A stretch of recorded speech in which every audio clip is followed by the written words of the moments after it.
អូមកគឺ 0A តែម្ដងអញ្ចឹងអានេះខ្ញុំមកមើលការប្រកួតបាល់ទៀតដែរការប្រកួតលើកដំបូងហ្នឹងគឺម៉ាឡេប៉ះជាមួយនឹងវៀតណាមហើយគូទី2របស់យើងគឺកាន់តែល្អមើលកាន់តែរន្ធត់គឺកម្ពុជាប៉ះជាមួយនឹងឥណ្ឌូ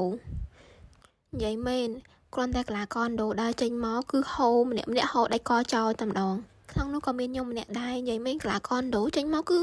សង្ហាតែម្ដងនិយាយមែនលេខ27 25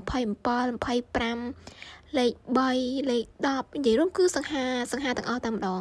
បើនិយាយពីកីឡាករលេខ3នេះវិញគឺអាមខ្លាំងមែនតែន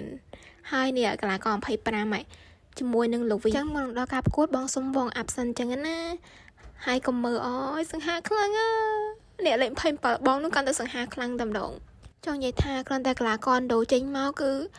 មានជាការភ្លេចអស់កីឡាករខ្មែរវឿនវាសនាមែនអត់ទេគឺមើលតែឃើញតែឥណ្ឌូឃើញតែលេខ27លេខ12លេខ24លេខ10លេខ3 Oh my god និយាយថាគឺសង្ហាបែបប្រៃផ្សាយតែម្ដងយើងជីវិតទៅយើងថាយើងគ្រប់គ្រងកីឡាករខ្មែរក្នុងចិត្តអញ្ចឹងណាតែជាក់ស្ដែងដល់ពេលឥណ្ឌូចេញមកគឺមានជាការភ្លេចអស់កីឡាករខ្មែរឃើញតែកីឡាករឥណ្ឌូ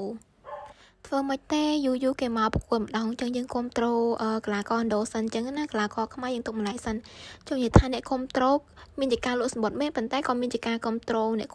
ទស្សនាទៅច្រើនអញ្ចឹងណាហើយការប្រកួតកម្ពុជាប៉ះជាមួយនឹងឥណ្ឌូនេះខ្ញុំអត់សូវបានថតមកទេដោយសារខ្ញុំរវល់មើលខ្លួនឯងដែរអញ្ចឹងណាដោយសារការប្រកួតនោះគឺល្អមើលខ្លាំងមែនទែនហើយលទ្ធផលគឺឥណ្ឌូ3កម្ពុជា0ចំពោះអ្នកបានតែមើលថ្ងៃទី19អាចមកមើលថ្ងៃទី25បានគេមានការប្រកួតម្ដងទៀតកម្ពុជាប៉ះជាមួយឥណ្ឌូអញ្ចឹងជួបគ្នាថ្ងៃទី25